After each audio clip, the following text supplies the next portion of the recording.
Welcome, ladies and gentlemen, to another edition of Bottom of the Bill. We got our boy Vlad the Inhaler on this week. Cheers, everyone. How y'all doing? Oh, thank you. Yeah, he brought up cheers immediately. So I keep forgetting about that. We gotta do a cheers, I the know. obligatory cheers. I always forget about that. we got one of each. Vlad's being classy. I got a little wine, a little Pinot Noir. A little Pinot. Naomi, the best uncorked wine in the industry. What does uncorked mean? There's no cork. That is self-explanatory. Yeah. Good job. I'm Real going with classy guy you are Old, there, Old Bill. Faithful, Makers and Coke, and what do you got? Oh, I'm drinking tequila straight up today. Straight up tequila Yeah. That's on how a we do it. Sunday. On a Sunday. I need a little pick me up. So Yeah, no kidding. That makes me sweat as well. Me too. So yeah, we're going a bit of a different route. We over the last few weeks we've had some different musicians on and venue owners and booking agents and people involved on the live music, or not live music, but like the band side of things. So we thought we'd switch up a little bit, bring our boy Vlad on, who's a DJ in all around a lot of the festivals you've seen in at Suwannee and around Jacksonville and all kinds of cool shit. So we're gonna get into all that stuff. It's a pleasure to be on, and I've known Billy for a while now. Yeah. Pleasure to hang out with Anton and get on here. Hell and, yeah. I can't think Shoot the about. shit. Because it's been so long since I've known you. I can't remember when I met you. Had to be either 11 or 12, 2011 or 12, somewhere around there. Yeah. Maybe, no, it couldn't have been 10. It could have even been 10, to be honest with you. Was that a Lucky Show? I don't know if we hung out prior to Crunchy ever, Yeah. or no, we had to have. Maybe at I think Suwannee we or had. something I'm like just that. trying to remember back to, because I feel like I had you at Crunchy really early on. Yeah. So I had to have known you to like I think we had some kind of rapport before then. or something. Yeah. Either way, 10 or 11. How long have you known Pockets for, though? Pockets? I can go back to minimum 18, maybe even 06. Yeah. Because I vividly remember partying at Bear Creek with Pockets in 18. There you go. But he wasn't in the Sound Tribe, was he? I don't know. He wasn't following Sound Tribe like I was. I don't know. I don't think we hit, like, that's when McSweeney and I Yeah. connected at Sound Tribe early on. But anyway. But yeah. I remember the first time I got to play Crunchy Sunday was at TSI, and yeah, you kept on booking Lucky Costello in August, and it was so damn hot. And they had no AC. I'm no sorry. AC. No, it's not your fault. I really didn't plan for the AC for anybody too much. I didn't really have too many feelings. Yeah. For people, I was like, I deal with this shit all the time. I don't think You gotta AC deal couldn't. with it too. AC couldn't do anything. Anton, like, it was like the most packed club always on Sunday of all things. Yeah. That's crazy. It got really muggy with, like, you could really play that Balls to the Wall song by Ying Yang Twins. No shit, that yeah. shit was real. It was sweating in the club, and it got pretty stinky in there sometimes. Oh, absolutely. To be fully honest. I'll bet. I did the wrong move, and I wore jeans and a long sleeve shirt playing in August in Florida, which is a bad idea anyways, and then also doing that in Crunchy Sunday at TSI, and it was just like I was sweating on my keyboard, and like I was missing notes because it was like, I'm sorry. no, it's not your fault. It's not your I know, fault. just things that you don't think about, that you never thought about. Like, now I hear that now, but I remember TSI had a very prominent summertime party where they would put like the pools and like bullet pools. It was a wet hot American summer party. Oh, that's what that was. We used to do those every year, and like that should have been like every Sunday during the summertime, where people came in like bikinis and like that little short shit, so they could actually handle the heat because it was way too brutal. There's a lot of very pretty girls at TSI. I'm sure. Yeah. Yeah. Golden age. I don't know what you want to call it, but that was a good time. So before we get into all that, because that's before we get into all that's that, a really sorry. cool aspect to get into that I want to come back to. But like, what kind of spawned your interest in doing electronic music and like becoming a DJ in the first place? Probably many things. I was really growing up big into hip hop and dancing. Just as a dancer, you kind of go through patterns of different sounds when you dance, and then I think what caught my eyes, I constantly liked adding new patterns of beat structures that I dance to, and then it kind of went into that direction. I just wanted to play what I wanted to kind of challenge myself in dance wise. And I remember some of the first like dub art like DJs I saw. Like I think one of them was actually Craig Henneveld I saw at Bear Creek. It was a random like party in the middle of the woods, but I don't know, something about that sound turned me onto it at that time, and it helped. It like pushed me in to get more involved with DJing. I think it's tied to just my love of hip hop and dancing more than anything. What was it like kind of coming up as a DJ in Jacksonville? It's not really known to be, at least from my perspective, it hasn't been known to be like a huge electronic scene. What was it like coming up in a place like this? Right. So like I think I'll actually kind of, Jacksonville used to have a big scene before the anti-rave laws hit, and that was like drum and bass in late 2000s, early 2000s. Laws? Were those? I think it passed in like 99 or 2000, basically making all parties that in clubs considered raves. Wow. And not just actual like regular get-togethers. Was this a Duval County thing or just I like think it was a nationwide? Florida. I'm pretty sure it was a Florida thing.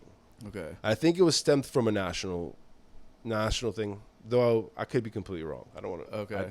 I don't want to be wrong, but it's a thing that happened, and there was a big drum and bass scene at the time, and it dispersed for like, it felt like there was no big parties for a long time, and people were doing them. Like Byron Brown. Byron Brown's been doing electronic parties since I've known what electronic music was, basically, and then it just I hit it. I gotta be honest, it's kind of a fluky situation when with me and dubstep. Like I just started the party. I had a big social network with a party lot with a lot of neighborhoods around town. They all just came to my party, kind of linked, and then it was fluky. I don't think it wasn't a natural like build up. It was like It came out of nowhere. yeah, it came out of nowhere. It was like 2 weeks of like awesome, though. 2 weeks of like people kind of checking out, feeling it out, and like third, fourth month of like crowds, like, and I was like, what the hell, like Kind of in like yeah. the right place at the right time situation. Right. And I actually, let me bring it back. I got to give some more people credit, like Combustible, Yeah. DJ Combustible. He got me into DJing. DJ Icon, who became Sethademic, got me into DJing. We used to just hang out at his house while they played breaks all the time. And then Wes Reed, I was like, I used to go to all his parties around town. He got me and kind of showed, or I at least watched how he did it, and kind of gave me an aspect, some confidence in I'm putting it on myself, and That's I always awesome. give Wes that credit. And Wes he just manages like the garage and all those places. right, that yeah, whole- he in manages King that Street. area, yeah. And And Eric just posted what the act was. Thanks for that, Eric. Reducing Americans' Vulnerability to Ecstasy Act. Wow, how Like, fun! That's so crazy. How, Yeah, how so they fun did that is not an anagram. What am I looking for? Acronym. Yeah. yeah, man, it's huge. Vulnerability to Ecstasy I Act. I remember the stories though. The Rave Act. Way before my time, like when it was called Club 5 Marquee Theater. It's now Sunray Cinema. That, yeah. Really? And like when they just started the law, like they raided that place and like tried to arrest as many people as possible or something of that nature. And then when everybody cleared out, the whole floor, like a floor of Skittles. Oh my They just God. people just dumping. That's no shit. But I mean, people were out of control. I guess I don't know. I wasn't Yeah, around back then. I It was a wasn't huge here. epidemic. Well, when, Club Evolution also was a huge electronic club here. I don't For remember that years either. before. This is before our time. Yeah. Okay. It's Right. before our time. But yeah, it circles back around every couple of years. I feel like Yeah, for Yeah. sure. A couple decades. I feel maybe like. a decade. So Billy and I were talking last night, and he credits you with start. I'm not from Jacksonville, so I don't He's know. from Miami. But Right. We call him Tony Billy credits 305. you. That's not right. Billy credits you Tony with, 305. with kind of like starting the electronic music scene here in Jacksonville, at least for your On era, you know. That era, that 2010 click over, I would say there was definitely like some kind of energy in that building at TSI that birthed a lot of other parties that after the fact. Yeah, so why don't you go into your time at TSI and Yeah. Crunchy Sundays and all that stuff? Like, what's that about? So, like I said, we're going in blind because my first party, Combustible and Icon and Gizrock were my initial like resident DJs. Then came on Dioptrix, and there was so many others.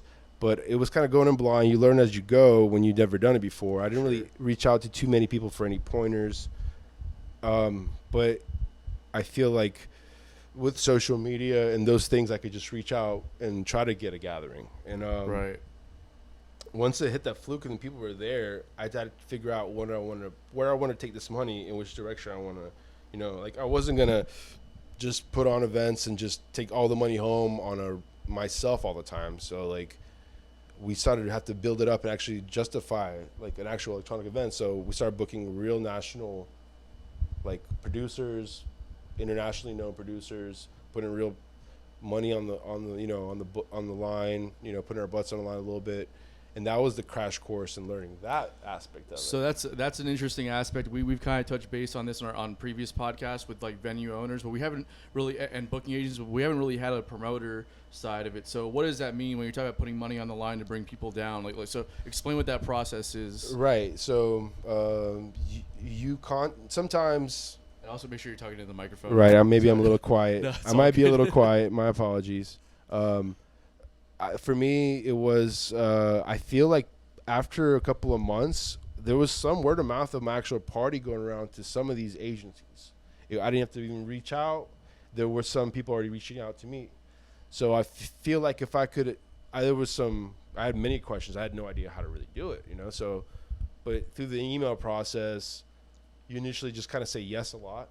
Right, yeah, totally. You initially just say yes. You don't really try to argue or take it took a while to realize what you can and can't get away with and right. where you can push back on, but yeah, you're basically saying, okay, I'm gonna put some money on the line, bring this artist in, whether there's a room fee as well, just add up all your costs that may be involved with that night, marketing, promoting, all those things. And what's a room fee for the people that don't know? Room fee is how much you have to pay that bar or club to be able to put on an event there. And I gotta say, TSI, I will be supremely appreciative to them for not charging me a room fee. That's so awesome. That was yeah, a really huge. big thing. And now I don't think it's necessarily should be the case. I mean, room fees are legitimate things. Totally, yeah. Of yeah, course. I'm not saying that you shouldn't get a room fee, but I feel like we were both at the right place at the right time. TSI was already a staple bar in Jacksonville for close to a decade before I started doing anything there. And they just were circling through. They're big on indie music, big on dance. That's what I remember is going to like indie rock shows and stuff all the time. All the time. And they did karaoke and everything. That was a lot of fun. But then like just all of a sudden it was right. Just, it was Crunchy Sunday. Right. And there were Jason Grimes and Ryan Rummel and Veronica Damon, they're all my friends at that point, because I was a constant patron at their bars. And if you know any of those people, they're really like, you become kind of part of their family if you go to their bars. You just sit around with them after the bar's closing it down, taking shots. Hell yeah. So they didn't necessarily need me at all, but it was like they were appreciative that I was putting people in their building. It was like a synergetic situation. They weren't charging, Right. So, yeah, cheers to all of them. Yeah. Cheers to that. I'll do one of those for all my people at TSI for all those days. TSI was great. I'm not sure what happened to it. We don't have to call about the fall about it and everything like that, but I know it is no longer there. Right. Well, I mean, 11 years, which is a long time for any actual venue to be open in this city for the most part. And besides a handful. downtown too. So Downtown too. A lot of cities are at like the that. end of Bay Street. Yeah, they would. I mean, if you are a bar, proprietor, you are dealing with lots of work every day. Yeah. It's not fun and games all the time. Yeah, So I mean, just they like, cycle through that passion, and they just kind of felt like they wanted to do a different project, and that's right. And at the same time, Myth is what now is the remnants of TSI. Myth. That's what it turned into. It became to Myth. That's yeah, exactly. So which is now I would consider that the exclusive electronic bar. Yeah, absolutely. In the city. I still haven't had known a as chance such. to go there. Yeah, I know it's Check it out. amazing. It I is, know yeah, it's it's awesome. pretty- I it's just pretty haven't cool. had I'm always. You're a musician. You get Friday, Saturdays. That's your fucking a night that you have to go. I don't blame you at all, because that's Play literally the shows. nights you make money in the city most of the Yeah. time. Not all, but Definitely. well, you count on it. what kind of acts did you get into Crunchy Sunday? What were some of the bigger acts that you got in there? Skrillex. So no, Skrillex was never there, and though I don't think I could ever afford him by the time. Freebird did. Yeah, but that's Freebird. I know. I'm just messing around. No. And by the way, Freebird and Tim Hall, That's like I have mentors all over the city. Yeah. And it's another one of them, Tim Hall. Yeah, he's great. Yeah, Tim. The I'm gonna get homie, Tim on the show sometime. always. That'll be a good one. Yeah. No Yeah. offense to you. There'll be lots of. No. But what do you think about it though? Like Tim, like, He put- dude, he put- 30 years of like, He put Nirvana, bro. dude. Yeah, man. I want to just hang out. I don't think I've actually had a hang out with Tim outside of a bar, but I'd love to just pick his mind one Yeah, day. he always for just sure. like, here's your tickets. Yeah. That's the last I've ever seen Yeah, him. because dude, I'm telling you, I'm just kidding, Tim. You're when awesome, all man. this started, when this whole party thing for me started, I was like the social butterfly. I'm the cool, like everybody, like, and now I am a recluse, man. And I bet I know, like, Tim probably can relate. Like, he loves putting on events for people, but it's harder to just put your like self with emotions and to new people all the time because they invest a lot back, and you don't necessarily have the time to Invest back in that. Yeah, over time. So Very good way to put it, man. Yeah, yeah, for sure. it's a depressive thing that I had to like kind of personally overcome. That I felt that slip for myself of being like super happy go lucky to like, or now this is feeling more like a chore. Yeah, like a job. Yeah. It definitely happens, man. It's difficult when you're out there all the time and you're meeting new people, and then sometimes it's like they like you said, like they've invested so much into you, and it's not always like you're either not always in the right headspace to give them back that same level, Right, or right. sometimes it's just like, you know, you've been doing it long enough where you're just like, man, I wish I could be as excited about this moment as this person is. It's a weird thing. Yeah, it's a certain thing that I think we all kind of deal with to a certain degree. It's Well, like, we get so jaded by the business side of it, you Yeah. know, like dealing with the bullshit of like making sure you're hitting your numbers. Like I know when I get up on stage, I've got everything on my mind about that one show except actually playing the show, and that can Right. be a little nerve wracking, you know. right, and the monotony there's a monotony to it. No Yeah, matter what, it's still totally. you go through cycles of every event of what you would do on a regular night, and it's kind of all right. Here we are. There's the next step, and Right. I'm just like Forrest Gump with it. I'm just happy all the time about it. See, Like, you guys have a different thing. You can actually, when you release in the solos and stuff, you actually connect a lot more with actual music that you're playing. I feel like that's a Oh. drug that's separate from.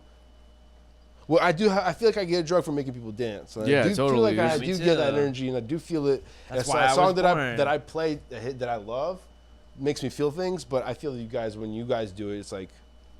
But you know, write though, right? Like you compose your own music. I've done a couple of songs, but no, I mean, I would consider myself a DJ. I really wouldn't even consider myself a producer to any degree. Majority of things that I've learned or done have been like in studios of my other friends and who actually are full time, like engraved in it. And shouts out to a lot of them. Maybe I'll say the shouts. There's so many shouts, but you know, MZG. Yeah. Hell yeah. They're Great out in guys. Colorado now. They also Dub Theorist, who I don't see much of these days, but he showed me a lot of stuff on Reason. That's what I use. But I think that's another thing.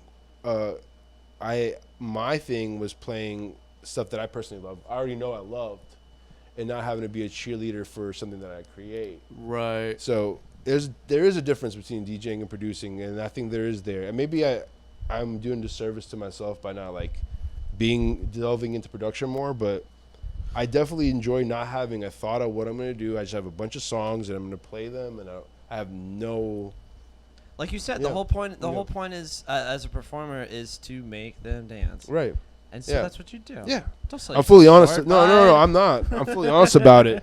And there's multiple niches in every scene. You know. Yeah, Absolutely. totally. Yeah. It's not like when we're playing cover shows that we pretended that we wrote Tom Petty, you know?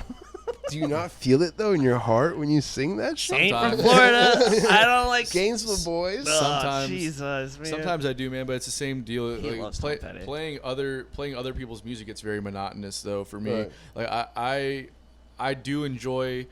We're playing a show where we're playing our music, and people bought tickets to be there. I feel like not only is it more fun, but I feel like we have a responsibility to the people that have spent money to use that one moment in time that they have, because that moment's now gone forever. Right. And like we have a responsibility to them to put on a show, you know. Yeah. Where you're at a bar and it's a little different. You're playing other people's music, and there's kind of like there's this expectation that you're just gonna do what other people do. Right. And like so that to me gets a little monotonous. And if you do something Well, that you that- wrote, it's almost like fuck you, why'd you do that? Like, we want to hear, like, we want Right. to sing along. That's what really is. I feel like we all should be combating that. Like, you don't have to love it, but they're so unreceptive sometimes. It's kind of ugly. But I know, like, Jacksonville is a drink special town, man. It's where wherever you have the cheap beers, they're not really dragged by the music most of the time. And Yeah. I feel like even when you look at the beach, I know they're doing like the weird.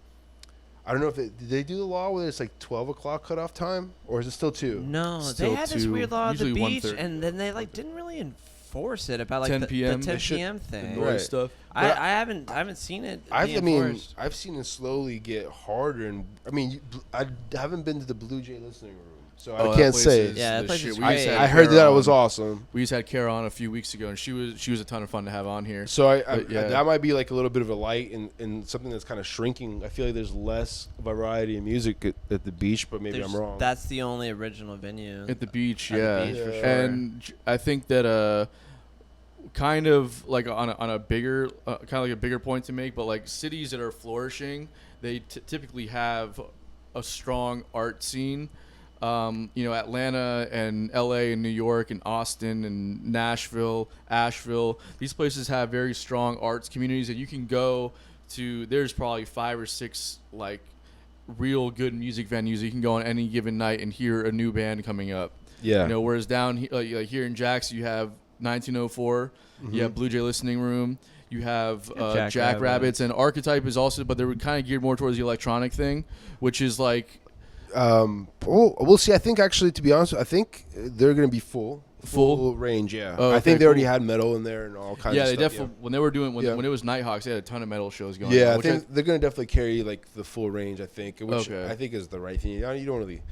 Again, if you want to do a one genre bar, that's fine. I'm not going to hate on that. But No, but it's good to I have think to it's mix got it up. options. Yeah. yeah, for sure. It gives other people options in the city besides that specific genre. But Right. But Blue Jay is a good place to play.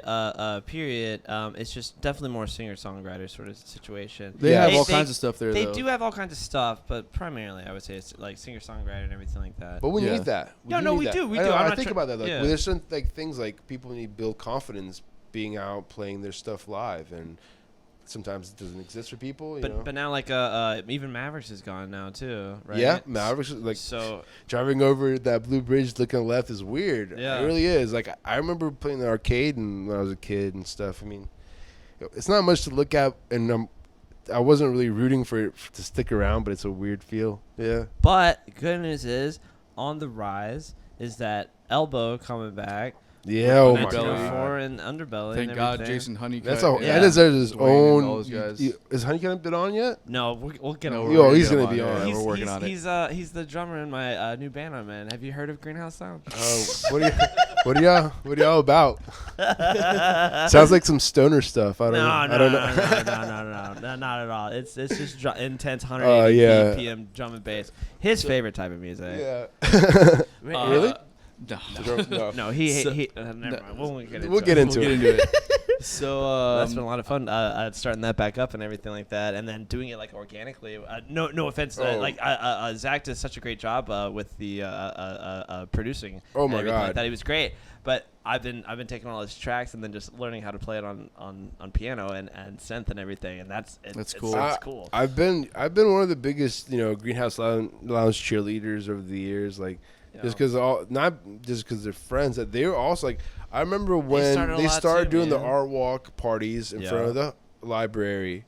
Yeah, they that's were right. they were the ones that really set off that vibe. Like, it was before Crunchy even. It was Yep. like. It's like It would be packed 2011. out on they would block off the street for us, and kids would just show up in droves and dance on the street. People want it. It's Yeah, there. and we just need a and place Dave, to go. And Dave, which McSweeney shout out, he had the wobbly dubstep bass Yeah. at the time, and then his pedal broke after a while. He stopped fucking using it. Oh, he's got it now. But he got it back. Oh, I know, because he sends me vids. I know my boy Yeah, does. yeah, he he's sends me sending his stuff all practice the time. vids. So shouts out McSweeney getting his wobble pedal back, because that's the element. Of this. And there's I can't say nothing more. I love Zach and Charles, like brothers. Like, I'll never slight them. I know it's like No, not at all. weird energy around everything sometimes, but I love didn't all know them parties the very same. well. But I have no hate for it. Hopefully they don't hate me for No, they don't. taking their job. They might hate you now for saying that. Well, It wasn't anyways. a job per se. They're doing their own thing. I know greatly. they're doing a great job with Last thing I NCG. tried MTG is like, they're writing and they have a team behind them now. They have Yeah. a full professional team behind them, so that's a good thing. Yeah, and I'm having fun with Greenhouse. It sucks so bad, right? Like we were practicing every Monday and Tuesday at 1904, and then as soon as COVID hit, we canceled 3 tours. We were supposed to play like OBJ. We were gonna go all the way out to Alabama. I don't know why I would put Alabama out there, but that was as far west as we were going. But Either way, man, I feel for everybody. We were starting back up again. Everybody canceled so many events. Oh, Yeah, we had It some sucks, great man. shows to fucking coming up. But yeah, Greenhouse is back. We're just Cheers, everyone. as soon as it's coming back. I'm gonna do one for that. Cheers. I'll cheers to that. I'll get Dave in. I'll get Jason in too, for sure. Yeah, you have to. Well, yeah. Where were we go with that? It was about 19. We'll bring the elbow back, The and elbow a lot of the back. venues Oh, like yeah, yeah. Underbelly's So, yeah, coming like, back. Before COVID hit, like Dwayne, Jason, and the squad over there were about to open up like 2 bars, and they had to postpone everything. So now, where Azucena is going to be Spliffs. Am I Yep. supposed to be? I don't know if I'm supposed to be. Yeah, so Yeah, I don't know if I'm supposed to be even talking about Oh, that. I this is don't know. confidential. I actually don't think it's confidential anymore, but yeah, I don't know what the rules are. but on let that. me stick with this. Underbelly's opening up soon. Ooh. So that's I don't know if you're allowed to say that, the but L whatever. is Yeah, it's becoming L is becoming a real thing now. Yeah, I'm excited about There's it. a lot of new stuff opening up there, and I think that Underbelly is going to be a huge thing. 1904 is obviously still going to be the staple. right. Blue Jay Listening Room. I think Tim's talking about opening up a new location for Jackrabbits. What? Really? Yeah. Because I didn't know that. No, they talked about it on social media already. And It's already been talked about. I really gotta all the shit that I talk about it being kind of a wishy-washy scene. When you really look at how hard people support the venues with the GoFundMe's, I feel like everybody almost hit their numbers. Oh, so yeah. like that's pretty impressive. Like There's with the there- GoFundMe's people were doing for venues. Oh, okay. Like I was every like, venue, got enough support to actually hit their numbers, and they weren't small. It's good. Like the people want to make sure we have music in the city. There's a Absolutely. scene, man. Like there's a desire for new music and stuff coming out of here. It's just a matter of people willing to risk opening up a venue and taking a chance on new music. You know, Right. it's a big enough city at this point. There's over 1 million people here. It's like there's no reason why we can't have like a flourishing music scene. if I hit the lottery or whatever like that, I would reopen Freebird. Is what I would do. I think a lot of people would, to be honest with you. I think everybody would come, and I wouldn't even. I wouldn't. What I would do, I'd buy the place right next to Surfer and just open it up right there. I don't. Surfer didn't do anything wrong. Like the way you are downtown, Yeah. where you rarely ever go or see. Yeah, like, yeah. The last time was the beach. I can't remember. Yeah, same. And the only thing I do hear talk about people missing Freebird like hell, and like saying It's the when best. it left that Music. the died. music kind of left to a certain degree. Like the option of national, we got Ponte Vedra Concert Hall. That is true. I forgot about that. They yeah. do have that, but it was, I don't know, maybe it just wasn't the same feel. They're kind of tied into the St. Augustine Amphitheater, though. Right, It's like the yeah. same booking and everything like that. And Well, they get these like big national acts Tim and everything. produces a lot of shows Are there. you serious? Yeah. Tim's the fucking man. Tim does everything. He does shows at St. Augustine Amphitheater. He does shows at Ponte Vedra Concert Hall. He does shows at 1904. Jackrabbits is just the building that he owns to do shows, basically. Tim, when Tim helped put on Blackwater with Judy. Back in 2011. Yeah, he gave That was me my the first music call, festival. and you guys played he gave me the stage. That was you. The Crunchy Compound. It was Oh, yeah, that's called. right. Yeah, And you And- gave us our first Yeah. show. I didn't know that. yeah. Well, cheers to you, bud. Cheers, bro. I'll cheers to that. Don't cheers him. He wasn't a part of that. I'm still gonna fucking cheers it anyways. Fuck you. There's so much I don't see these guys enough to even. I don't. Probably weird to say thank you all the time, but there's a lot of people who've done so much for me in the city, including Tim Hall for sure. Speaking of the local music scene, Whitney Phillips, who's a diehard supporter of so many of the local bands. Yeah, here, is it hurts tuning in. walking Thanks into for Surfer. I've never been. Okay, so Not even because I just don't go to the beach. Not because I'm on a strike against it. I just don't go to the beach. so where the stage used to be Mhm. is a sandal shop now. No comment. Anyways, hey, Yeah. but talking about going into booking Blackwater and at Suwannee and everything like that, you also I don't know how we glossed over this yesterday. I was in a rush. I had to be somewhere, but Yeah, we were no writing worries. everything down. But Vlad started a festival at Suwannee. Oh, yeah, you talking about reunion, right? Yes, So, reunion. that was kind of like a dream, a dream scenario. I think a lot of people have the same dream as I do, trying to put on an event in that place. Yeah. After being a patron for years and falling in love with it, you kind of, if you're in that ilk of putting on events, you naturally gravitate trying to want to do an event in that place. Sure. So, and also I was already involved and tied kind of. Paul Levine's a close friend, another huge mentor. I can't even explain how much Paul has done for me. What a gem for the Jacksonville scene also. Yeah, by proxy of Live Oak, but Yeah. really like the whole city. Oh, well, I love him a lot, I feel, musically. Yeah. I owe him a lot. And then I got to know the actual owners of the park, James Cornett, and got to know them. I found out I'm related to him too. Wow, Kentucky boys! Yeah, Kentucky. Woo! It's really weird. No, I How'd you know. figure that out? Well, because I was wearing a Kentucky shirt, which I do like all the time, and then I was at Suwannee, and then somebody who was a friend of the Cornets was like, hey, you're from Kentucky? And I was like, yeah, born and raised, want to fight about it? And then he's like, haha, that's funny. And then he told me, he's like, He loved that. Whoever that was, he loved. yeah, that and then he this took me back and he straight up said, like and said that. look Come at this kid. He says he's from outside Lexington, just like y'all are. That was that I Duck? I can't remember. That I can't Duck remember Pennington? I Chuck can't Pennington? remember. I think it might have been Chuck. Chuck the Duck. They call him the Duck. Maybe. But then I walked into the Cornets like house, like they had the little trailer there and everything like that, and they had like just boxes of Ale 81. I don't know if you know what that is. Yeah, but they do? gave me a case. Yeah, What? yeah, That's I drank a ama- case of it. Oh my before. god! Yeah, All right, well that's like you. that's can, I you can actually only know get the it. story. I know so many Kentucky stories you don't understand. But go ahead. But then I was there. I was there, and then they told me their last name, Cornett. I was like, oh, that's my grandma's last name. And then we were just like going back, Wow. like, yeah, we're related. Wow. And then they're like, he's like, you're welcome anytime. Wow. That's awesome. it was fun. That's probably the coolest story of the whole But- podcast. yeah, but I didn't the- know you were related to the Yeah, because like those people are amazing. distant, like Kentucky related. You know what I mean? Yeah, but Uh, still, like that's a cool story. It is, but they actually, the Cornets, they actually did the Lexington Bluegrass Festival every year, and then Right. they moved down to Suwannee and Right. bought the park, Right. and that's a huge thing in Kentucky, bluegrass music. Yeah, I can imagine. They build up their their experience in Kentucky doing bluegrass festivals. Yeah, exactly. Yeah. Yeah, and they're grade A people. But there's only Some like 8 kind last names in Kentucky, anyways, man. So everybody's related to everybody. Again, Yeah. no comment. That's something you. I would believe know. it. I'm more impressed that you've had an LA one before. Oh yeah, I hung out in the cabin quite a bit, in Miss Jean's cabin, Mm-hmm. old cabin. Just drank some whiskey, drink an A Kentucky cocktail. Yep, and Yep, Chuck the he Duck knows, is a he buddy knows. who That's awesome. You know that. also has a cabin, as a friend of James, and but coming back to the initial thing Yeah.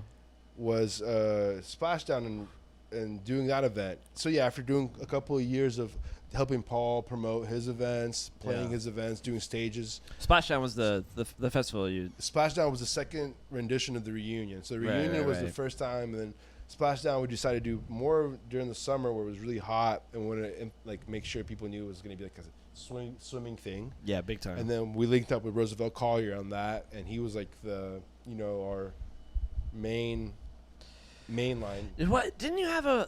Was that the one where you had an all-star jam and Murph played from SDS9? Was that I don't think that was. that was a wasn't- reunion? That wasn't a reunion. No, I don't think Murph was there.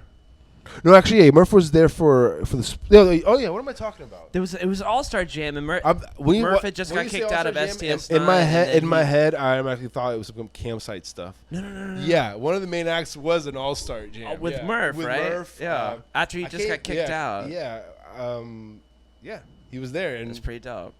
He Honestly, has no idea like- what we're talking about right now. I'm enjoying the is story. it though. confirmed that he was kicked out, or was it like a mutual? Was it confirmed? Because I don't know. I thought he was like a mutual like parting.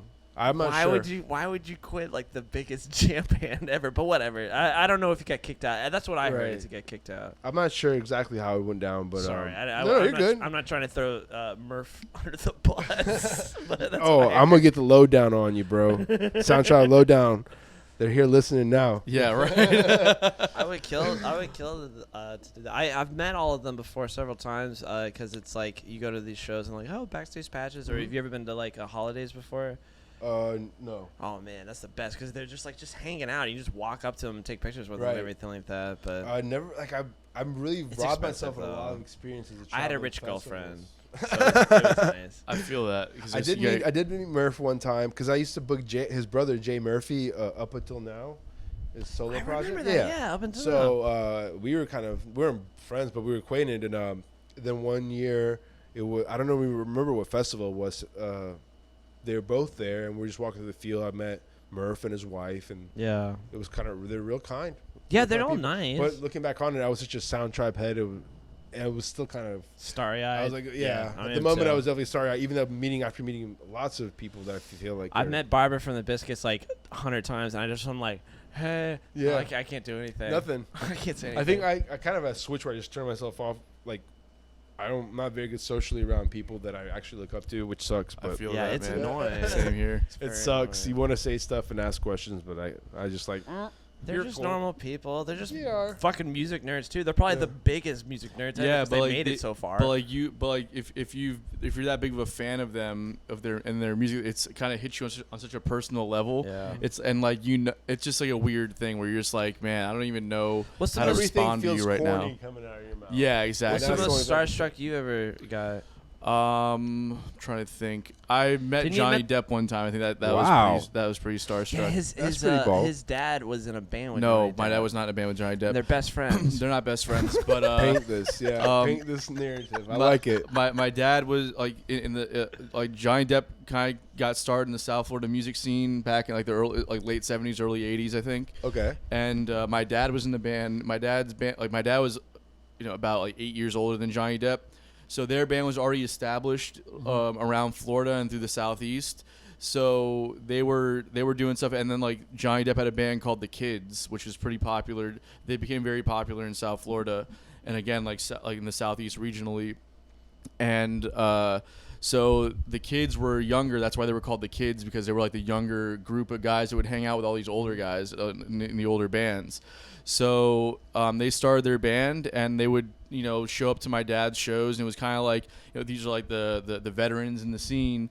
So they kind of like looked up to these guys in that kind of way, and then their bands would jam together and do the thing, and then it was a big scene like it is here. It was all the bands were kind of connected in that way. That's pretty cool. So Johnny Depp moved to LA, obviously, and then became a movie star. He was trying to be a rock star. He became a movie star. And then He did star in that Tom Petty music video though. Yeah. he did that. And then back in No, that was the Wide Open song. Great Wide Open. That's the one Oh, that he started. I'm wrong. Yes. So back in 2007, there was this booking agent down south, and she had passed away. So in 2007, they did a big memorial for her at this club called Club Cinema in Pompano. So it was a reunion of all the bands that worked with her and the certain clubs in South Florida at the time, the Agora Ballroom and other places like that. All the bands were affiliated with that club. So they invited Johnny Depp back so the Kids can do a reunion show. That's pretty awesome. Pretty cool. Yeah, and he came. It was a big event. There was probably like over 1,000 people that showed up to the event because they knew Johnny Depp was going to be there, so they all showed up. So I was backstage. My dad, one of my best friends growing up, it was the son of the lead singer in my dad's band at that time, right? So. Okay. So him and I grew up together, and he had his own band, and I played with. We opened up the show. I sat in with their band, and we opened up the show for the night. But you play with Johnny Depp? No, I didn't play with Johnny Sorry, Depp. I played with my friend at the time. He had a band, and his dad was a singer in my dad's band. Okay, keep going. Okay? Sorry. So, anyways, I was backstage hanging out, and I saw Johnny Depp just hanging out on the balcony above the stage. How many bracelets was he wearing? A lot. And I just Tasseled up. I remember I'm 17. A lot. I'm 17 years old. And I'm just in my head like, don't be that fucking dude. Just be chill. Oh, you You said know? right. And I walked up. I was like, hey man, big fan. How's it going? And just talked to him. But now that I'm thinking about it, I actually met him a couple days before because they were doing a rehearsal my dad had to go to.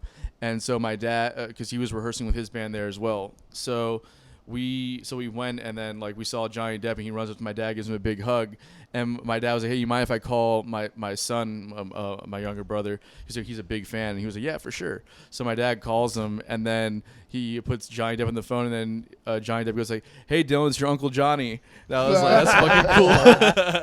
That's pretty fucking cool. We're getting starstruck about fucking jam band bass players and guitar players. He meant fucking Johnny Depp. Hey man, Johnny Depp is hot. Bro, I've been starstruck by other people as well that I've met, like especially like opening up. I think like when we opened up for Kung Fu at 1904. Oh, Todd Stoops, yeah. I pulled the biggest fanboy with Tim Palmieri. Yeah, I was like, that bro, guy's amazing. I was like, bro, I study your licks. Like I'm the biggest fucking fan. I just want you to know, like you're like my fucking idol, man. They're all a bunch of nerds. And he was just like, super But chill about it. Good people. Yeah, they're super. I get starstruck by people like that too, but I think just as far as like where I was really at a loss for words, where I didn't know what to say. Right. That was when I met Johnny Depp. I was also 17 years old. You know what I mean? Yeah. So I feel like Miami people like yourself will probably see a lot more celebrities than we do. Keep calling it Miami people because that's amazing. Think I'm not actually from Miami. Tony 305. He is. I'm from Pembroke Pines. But the thing is, which I don't know if you're familiar with South Florida at all.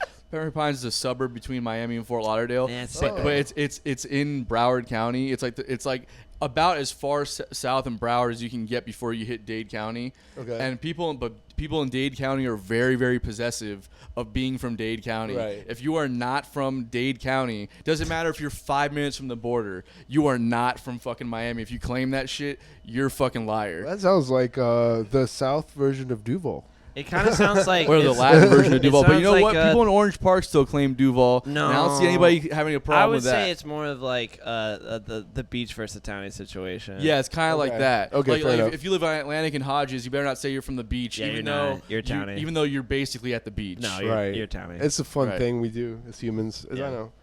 The towny beach thing has been a long time thing here for sure. Yeah. And honestly, I think I'm playing into it because I haven't been in the beach in like a decade. I'm a townie. I got a house. I am a townie, man. Like I can't make the trip. I lived at the Dog, I have to pay for parking everywhere. Get out of here. I lived at the compound for like what 10 years. Yeah. Do you know why I moved over here?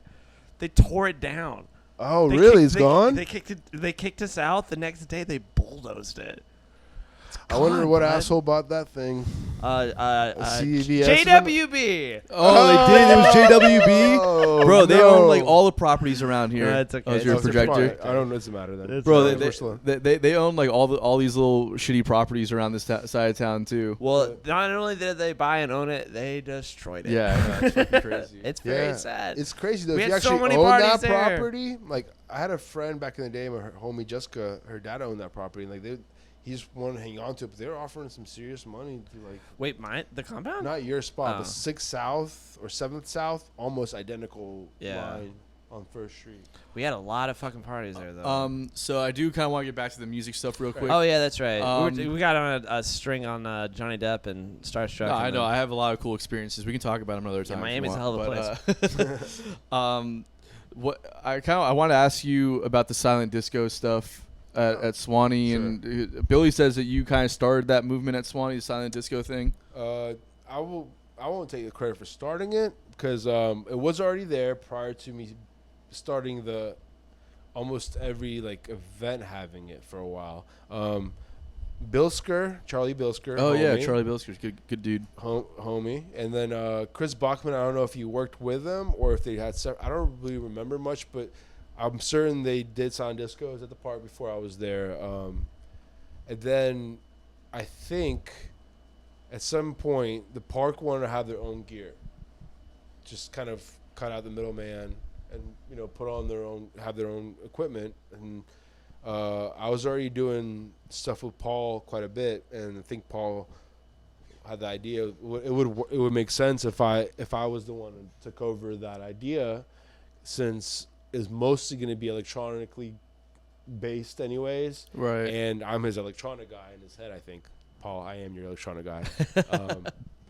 So I think he just went my route, threw that my way, and that's actually when I met the Cornets. Okay. I had a meeting with them and kind of gave a pitch of how we're gonna do it, what we're gonna do, and then the equipment's owned by the park. I just literally charge it, have a staff that runs it, and then for the events, I do book the majority of the artists that play the stage. So that's where the creative outlet really is I get to either, I get to play myself, and then I get to put my friends on, and, it's... Were you in charge of it at OBJ last year? I was, but I was the only one on it. No, didn't Guavatron do a set?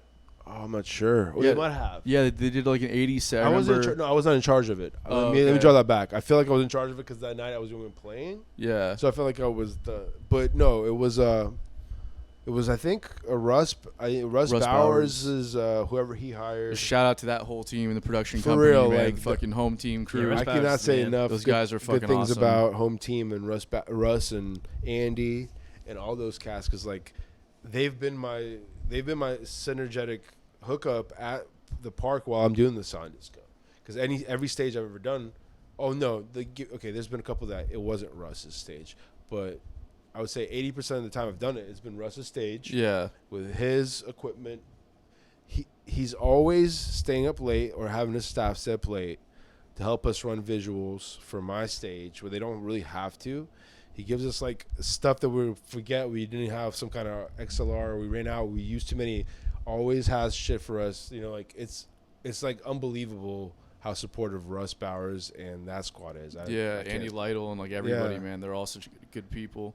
Hey, what's up, Christian? He runs a studio that we just worked at down south to do our new album called Dogmatic Recording Studios. He said he hung Cheers. out at Studio 54. Yo, Of course he did. Kind he of went showing up your to a age there, little bud. bit. But he went up sure. He's trying to one up the Johnny- depth story. Yeah, he's trying to He's like, yo, what you doing? I'm out Thanks, here at Christian. 54. Thanks, bro. Because back then, I bet every celebrity in New York was there. Oh, yeah, I mean, that so was- he that probably was the place. saw the That was Donald right- Trump's favorite spot. He was there all the time. Yeah, Yeah, Seriously? that- No, I'm not messing around. he That's just where had a he- runny nose. It wasn't. Oh yeah, no, It's he's fine. just hanging out. He's just hanging hanging out. out. He's hanging out. He's hanging out. He's He's hanging hanging out. out. Hangs. Big disco So, I was the same cold for 30 years. what's That's your pretty good. what's your craziest live experience? What's wow, what a great vague question. Yeah, I know. Well, no, yeah, you of course. Like, It's hard to. or what's one 'cause- of your favorite moments you think about like playing live? And also, what I'm very interested in is the difference between like what is a DJ actually doing up there when they're Right. performing? Or they're not just pressing buttons, Now right? he's being or just ignorant. pretending. Right. No, it's fine. I apologize. no. for that. I legitimately want to know because I think a lot of people also. I asked the wanna know same that question about jazz. I love jazz too. So Yeah, because he's an open-minded person and you suck. So, Yeah, I do. anyways, I can't. I gotta say the craziest time playing live was actually last year at Halloween, and it's funny because it wasn't supposed to happen. I believe who missed their flight. So I obviously had my silent disco set. I had that, but I forget it. Somebody missed their flight, and it was a 7:00 set at the Spirit Lake stage. No, either way, when it boiled down, Berg, another homie who I love so much, Michael Berg, who puts on Halloween, is like, "You want to do this? Like, you want to take this set?" It was like that feeling of having thousands of people. You know what I mean? That full on. I never really had that full on electronic moment where it feels like a big room or big festival like crowd. Yeah, you're a V2 moment. Yeah, I always have like a walk ups or like a nice little gathering of people, like regional kind of guy, but like it felt like I was playing a big ass stage, and That's awesome. that was a cool feeling. Also, like opening when Mavericks was still around, Yeah. me and Connor got to open up for Lettuce. Which What? was fuck yeah. As DJs, it was like us and then Lettuce. It was like, what? How does that even happen? Like, what is it? That's How, a weird it was Paul combo. Levine. Shouts out Paul again. I got spoiled a little bit. And That's awesome, As far though. as seeing music, Ooh, Eric says that set was awesome. I can't even really. I would say though, seeing music, it probably has to be when I saw Hiromi Yuhara I forgot that you love her so much. That's my favorite artist. Do you know who of all Hiromi time. is? No. She's the best piano player ever. She's like God on keys. Yeah, Really? And just you will love her the first time you see her. if You just gotta just see her watch that once, video of but- her playing I've Got Rhythm. It's the most insane thing I've ever seen in my entire life. But she's great. But you got to see where did she Twice go? I've seen her live. One time in South Florida. Yeah. And one time for our honeymoon, me and my wife, we planned our trip around seeing Nice. her in Boston and Scullers. And she's adorable too. Scullers in Boston, which is like jazz. That like, sounds amazing. Yeah, she's like the best piano player. And that she Holland played does. with it was with Edmar Castaneda, who's a Colombian harp player, and it's a two-piece. And like I don't know if people know much about Colombian harp. It's a it's a rhythm and melodic on the harp. So you play Right. the bass and the melodics on the same harp. Right. I've never seen that. You should check it out. It's Have you seen amazing. it? I mean, I've seen people play the harp and do that. Yeah. So Yeah. Okay. she's just I don't know. To me, that's peak performing. It's like when I see Yeah, she's the that, that's best. peak artistry and virtuosity. I'll probably see in my life. She Probably. blows John Mayer out of the water. Is all I'm trying to say. Yeah, John Mayer's great, but He's doing good. He's doing great. You know, it's a different thing. Is it? Yeah, it's a different thing. Okay, John sorry. Mayer's a great songwriter. So Not a huge fan of anyways, music. yeah, I know. You don't. Yeah, I get it. So I do have a legitimate question about what DJs are actually doing. And shout Blake Quick. Shout out to the Quickening, some good friends of ours from New Orleans Woohoo. that we had to cancel a show with, unfortunately, a couple weeks. But we definitely plan on getting back with them. They're an amazing band. Check them out. The Quickening on Facebook and Instagram and all that shit. Those guys are awesome. Shouts out to the Quickening. Shouts out to Kaufman too. Thanks, buddy. Yeah, hell yeah. Thanks. He ran our Sound here for our fundraiser fundraiser. show that we had here. Yeah, Eric's Probably Another shot his whole set just another here in my unsung living room. hero, like one of the people that everybody knows and that isn't music in the city, that people that don't do music probably don't know. Kaufman, like Oh, he's yeah, got yeah, sound for yeah. all of us. Yeah. Man's Shout out to Eric. Way Kaufman. to go, bud. You're the man.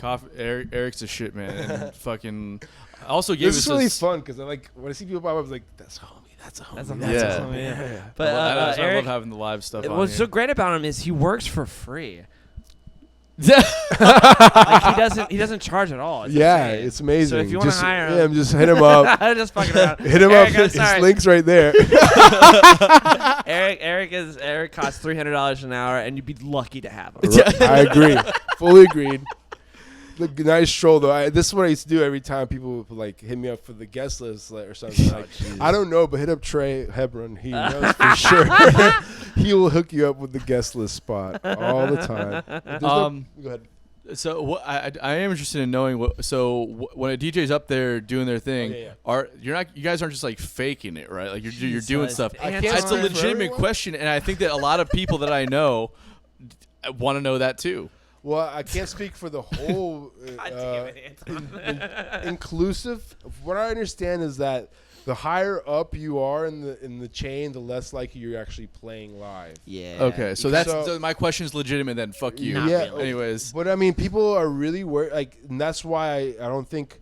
I'm not saying that's what kept me away from going there, because like honestly, like who doesn't want to get paid a lot of money? right. But it was just against my natural inclination to super pre-planned sets and worry about them, and it's gotten to a point where people got so worried about it and they stopped actually playing their sets.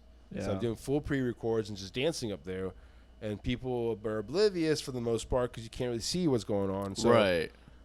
I feel that's pretty ugly. That's my opinion. I'm not gonna shit on everybody, but No, I feel just- like that is pretty. We're not really doing that much to begin with, for the most part. People that actually do a full volume beat matching by literally just by listening to the ears always and never having visuals or pre-planned sets. That's really kind of difficult. Yeah. Yeah, Real of vinyl is course. really difficult. You have to Sure. know your tracks, and that blending is a very hard. Like it takes time to learn that. But once you add the visual element, even now with the CDJs, you don't have to have a CD. You have the CDJ with the the waveforms on it. No, I know. And you know where to line up, where the beat is. Yeah. Line it up. It's just identical to me having my Tractor up there because that's exactly the only thing I use. What do you use, the Ableton? I use Tractor. I've used Tractor the entire time, which is like I've never used that before. a stepchild, redheaded. No, I guess redheaded. But I'm gonna use that Thank you. since we're cutting jokes on everybody. No. Billy's that's a right. ginger in denial, ladies and gentlemen. I'm not. But it's the people shit on instead of Serato like controllers. Tractor's the cheaper version, but I'm broke and I don't care. Like I always buy cheaper stuff as long as it works. So Well, does that answer your question? Yeah, they're doing stuff up there, you asshole. No, he just said that literally most of the time they're not. No, he said On the they higher are. level, at the higher level. No, everybody you'll see in town is definitely mixing. I don't think Yeah, anybody's doing pre-recorded sets in town. No, but you're saying That's the a higher ups shame. though. Higher ups, yeah, it's weird because they actually feel the pressure of having one little wrong note, which is part of the live performance for Right. every Yeah, other yeah. live musician.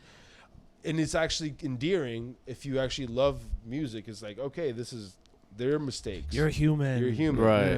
Yeah. But then they they're also do their affected- own music, like they produce their own music, right? Right. So right. it's like, why wouldn't you do like a live set then? Right. I don't know, but I can't say that's. I don't want to say that's the case for everybody. There are people up there that are making the big bucks that are against it completely, just like I am here making no money basically. So like, there are people that are purists, and there are people that literally are such purists that are still doing it, and they hate seeing anything but actual vinyl. Right. I understand. Different things. They're I very don't- far and few between now. right. It's like you're the only person I know that You're right. does it. I mean, there's like one guy. You're right. It's really I can't really think of anybody that does it full time anymore. Anyways. So what? So when somebody's like doing something live and actually like making stuff happen, what versus like being in the studio and doing your thing, like what's the difference? Like So explain that mixing- difference, the process. Mixing is it's good to know your music before you play it. Of course. Though, especially obviously, there's no way getting around knowing your music if you're oblivious to the eyes. If you don't have the sense of the eyes on where the waveforms are, it's all ear.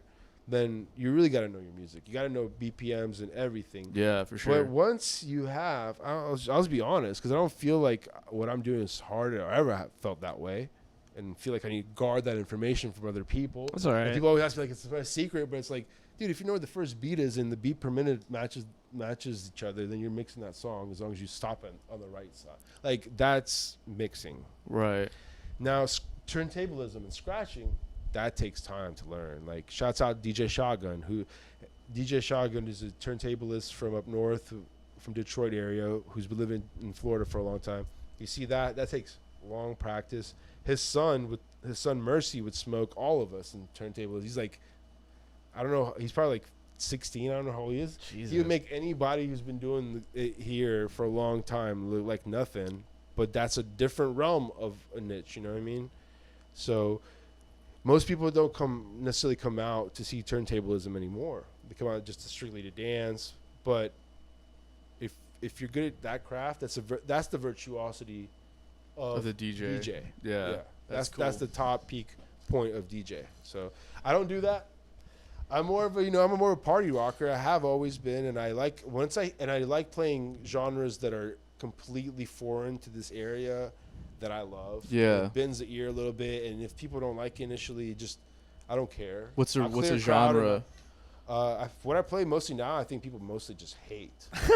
Which is what? I've been doing Chicago juke and footwork for like What is close to that? a I don't know what- decade. It's 160 beats per minute, Nice. and it's I'm about it. more of a free form style of ghetto house, which is I've heard house it before. house is 120 beats per minute per Yeah. se. Ghetto house is that same boom boom boom at 160 beats per minute, so it's hyper. It's Okay. Fuck. I know what, So what music you're talking footwork about. Yeah. is kind of the free form where it's not house. It's weird free form percussive structures going up and down and at 160 beats per minute. It's really weird. Most people, you really got to be into drums. You really got to love drums. I'd love a to hear lot it. because I'd love to hear it. it's really about, to me, that's what really got me into it. But I really remember the moment I got into it. It was TSI machine drum, and it was a Crunchy Sunday. Yeah. It was still when we were doing just dubstep, and he just came in and played 60 minutes of footwork, and I was like, completely didn't know what it was. It was 2011. I was like, what is this? This is crazy, because I felt like there in that 160 beats per minute, there was so much free form and freestyle in that noise that it didn't seem uniform. It felt like they were using it here, then using a swing line on the beat and putting the beat in the back. So it didn't feel always the same. So I've been kind of addicted to it almost, and met some of the guys that created it and booked some of them that created that genre, Tech Life in Chicago. And because I feel like it's the right thing to do if you're a DJ and you put on events, and if you play that music and you do put on events, you should try to bring those people if you can make it happen. Pay a little homage. I try to do that once in a while. So For sure. I know exactly what you're talking about. Yeah. I was like, oh yeah, and I was like putting it all together. I was like, I didn't know that what it's called. Right. It was Chicago something footwork. it's Chicago Footwork and Okay, Chicago Juke Footwork. and Chicago Ghetto Juke Tech. There's Footwork. actually, it's all in around the same beats per minute. But I know exactly what you're talking about. I've heard you. Yeah. I've heard you play that several times. It's like It's hyperactive. way out there, Yeah, it's for hyperactive, sure. yeah. But it's fun. What have you like gone on the road or done anything like that? I haven't done any legitimate tours. I've done legs with other artists in the areas. Really not escaping much of the Southeast. But you've done I like used weekend to do, stuff. Once Crunchy Sunday got really big, and sorry, I got a little cotton mouth right now. Got really big. We were able to move the party and have a Crunchy Monday in Tallahassee. So, what was that the engine room? Yeah, the engine room. Which was like the premier venue in Tallahassee at the time, which became the Sidebar. Sidebar, yeah. And everybody's okay, yeah, yeah. but they like, hey, we want you over here. Can you try to do this party in Tallahassee? So I was being an national artist. They would play my party in Jacksonville Sunday. I would take them to my party in Tallahassee on Monday at Engine Room, and try to do those parties. And literally, that's kind of how I sustained. It was like a fluke, but that was probably the best time of my life. You know, you really can't take those moments away. Yeah, you know? for sure. You still do the Crunchy. It's like the anniversary thing, isn't it? Yeah, we actually did. I think we did the 10-year thing this year, a couple months ago, and we kind of said this is the last one. That's per what se. it was. That's what it was. But yeah. there'll never really be a last one because it's kind of stupid to do that. Well, Like, it's a hobby at the end of the day. It's like saying like, I quit chess or something. Like, but why would you that's- say that? Like, Right. that's an like, why would you, interesting like, it's interesting just a gig game. though. It's not just a game, but it's a game. a 24-hour gig. That's The reason- amazing. dude. It takes years out of my life, bro. I imagine It does, man. But Trying a to stick to the 24-hour whole gig. I remember the first time we did it, or was it the first time or the second time? It was the closing at TSI. Yeah, and I it was remember the that. 48 one. Yeah, It was the Jesus 40. Christ, I dude. booked over 60 artists in 48 hours at TSI. It was in 3 rooms. What are we trying to prove? I don't know, but we're trying to prove there's the big bang out, No, like, it was. close out It party, was. you It know, was dope. and like literally like because minutes after we stopped that party, like they came in and started building Myth. Like literally like minutes after that, it was That's it was such a crazy. crazy blowout. That's Amazing. 333 Main Street. I always remember that Yeah. because I'm Rain Man, Um, basically. You have any Do you remember? you have like any artists that you think are coming up right now that you're like a huge that you think is like good to look at, like Right. in the like the jam scene, or like kind of like electronic music obviously, but like this like Sun Squabby or like the Floozies or bands like that, you know, just kinda Right. like, So like yeah, those bands there's quite a bit of them honestly, and I feel like I don't know which one's to point how informed everybody is on them, but yeah, I feel like I probably shouldn't think people are too informed. Like obviously like Sun Squabby, I they love went them, from man. like Colorado to like the world and so quick. Like Yeah. and it's awesome. It's in like 3 years. I obviously like Talk. These bands are Talk kind of is known awesome. in our realm, you know. Talk is known in our realm. What is Main Squeeze the Squozeman ones now? They switch up. I Main love Squeeze Main is Squeeze. so I don't know if amazing. they're not really electronic though. They're kind of like More more. electronic based. Yeah, so, yeah. Okay. Yeah, but I kind of stay in pushing Tech Life and Chicago sounds as much as possible. DJ Earl, DJ Trey, DJ Spin, DJ Rashad, who actually is the forefather of that sound. Like, it kind of, they've all were part of that clique. And I feel that sound, Tasso, a lot of those guys push the ear. They actually try to bend bend the ear. They don't even like some of DJ Earl's stuff is not even really footwork. He goes like trancey, like super weird with it, and it doesn't sound like trance. It just sounds like elements of trance. So I support that. Always will support Machine Drum. Up and coming, like I'll just shout out MZG and my homies. I don't even really. I'm not really big on finding new monotonous sound. You know what I mean? Like if you're gonna, there's an artist that plays trap. Yeah. I'm not gonna be huge on him now because I've through the gamut. But if you push the noise, like I'll always like stuff that is free form, like Aphex Twin stuff. I love it. Like that. You could do Richard Devine, that kind of stuff. Like, yes, absolutely. Yeah. I was gonna say, have you heard of Stimming? Stemming. Stimming.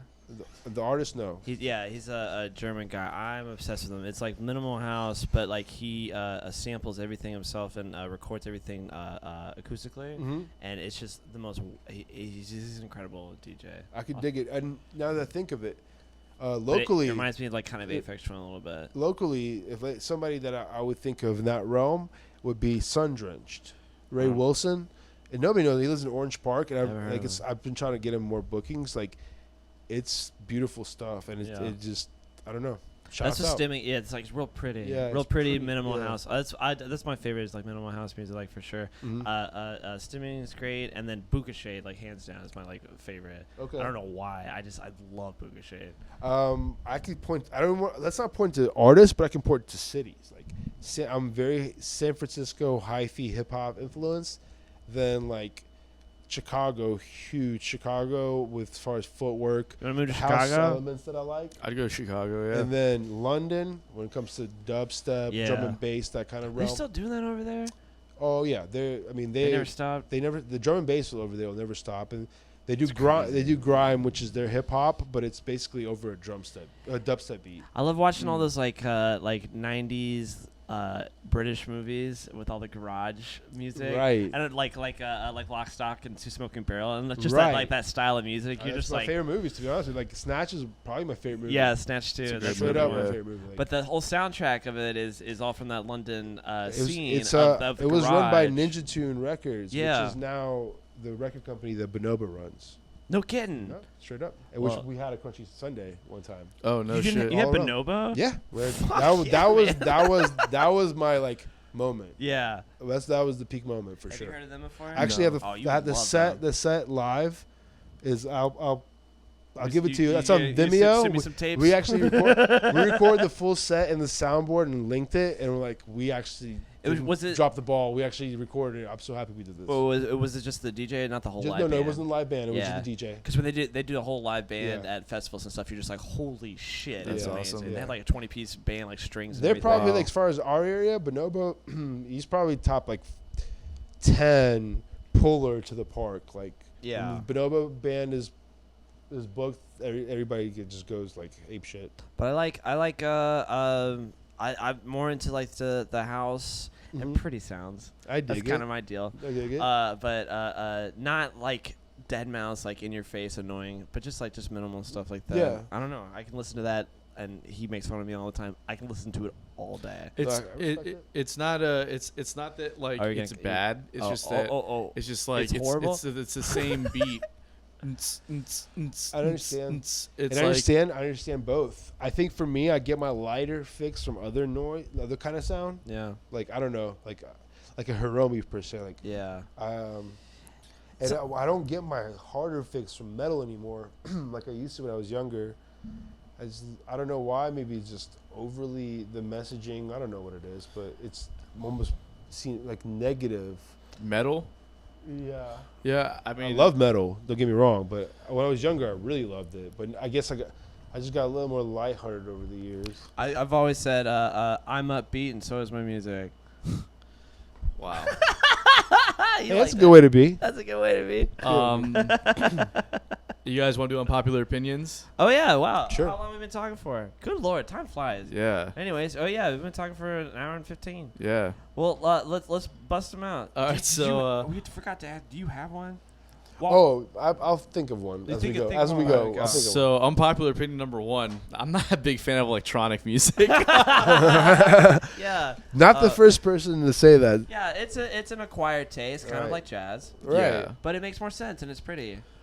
Wow. That's a very stupid. Wow. That's a very stupid thing to say. Wow. But anyways, Stupid thing to say. and then what's yours? Bill? Wait, you're just gonna gloss over that? No, I'll put my I think I've said all I had to say. Well, What's actually, Black I have Guys a kind of an opinion that doesn't necessarily completely disagree with yours. Like, I feel like DJs sometimes do take themselves a little too seriously. Well, yeah. So like I feel like we're part of the party, and we're not like, I don't know. But not as much. You're as not jazz you're not really sweating the bullets up there, guys. Like, I just gotta be honest. Like, we're having fun, and yeah, it sucks to fuck up a mix or some shit, but you're like, don't have to play the rest of the song. You know what I mean? Like, it's not. That's not even what bothers me about it. It's just like. And maybe electronic music isn't the right term. There's electronic music that I do like. I think it's just like the shit that you listen to, which is just like every. It's just a term that I use for everything. But like if Glad you're here. everything You gotta is back me up on this one, though. everything is just like. So okay, the drums. I thought you were gonna keep it going. The drums. How's the build-up start? the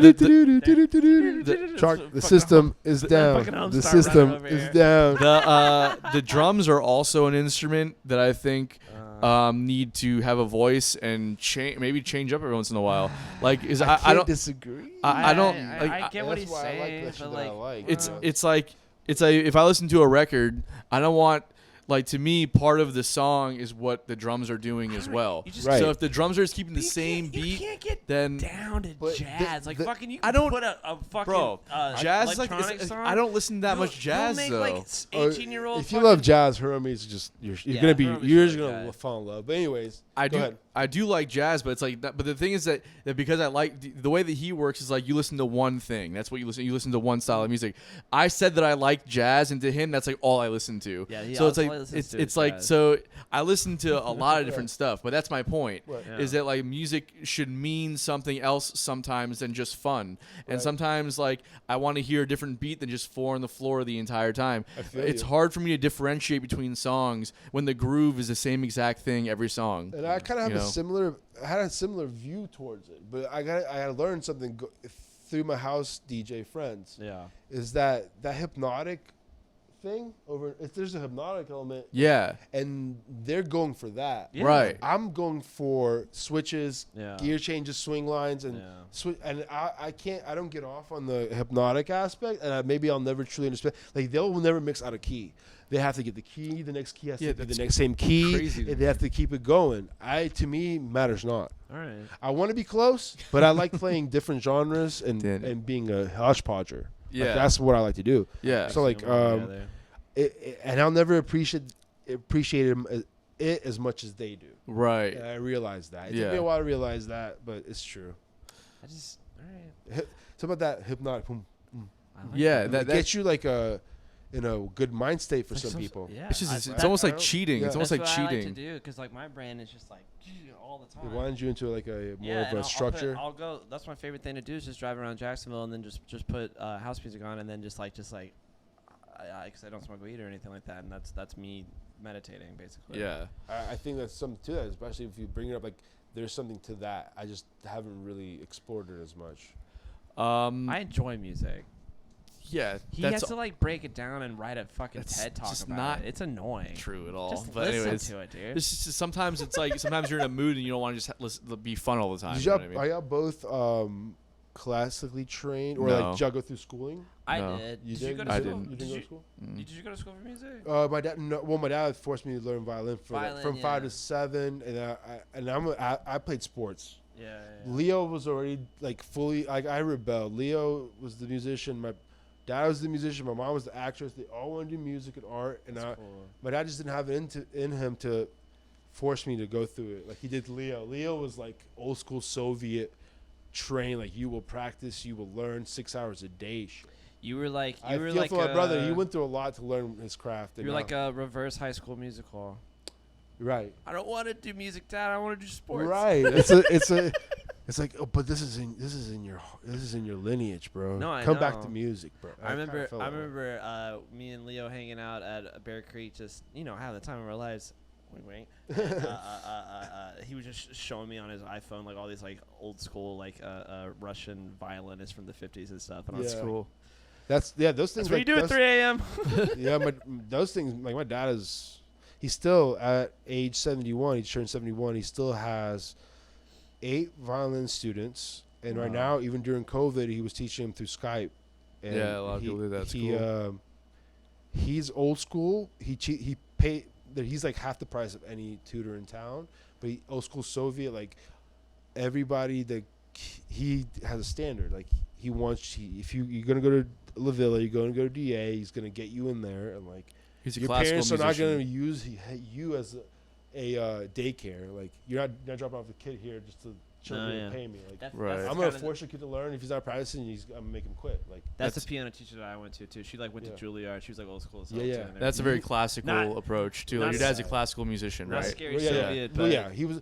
Yeah, well, that's a whole different episode. He did so much in the Soviet Union, I can't even talk about it. Yeah, that's a very like classical thing too. Is jazz musicians also have like a very strict like regimen in practice and stuff like that, but like also like an element of jazz is the improv and the imperfections in your playing that kind of add to what's going on. Right. So like a jazz artist is like to them or a jazz musician, it's like if you fuck up or you don't do something exactly right, it's almost kind of part of the charm of what you're doing. Right. Where in classical and music, everybody it's else like chimes into that fuck up. Yeah. and it's a new stem. It's like, it's basically like when you're watching improv comedy or Right. something, Yeah. versus like watching a scripted sitcom where it's I'm all got to different. be very very very like classical music.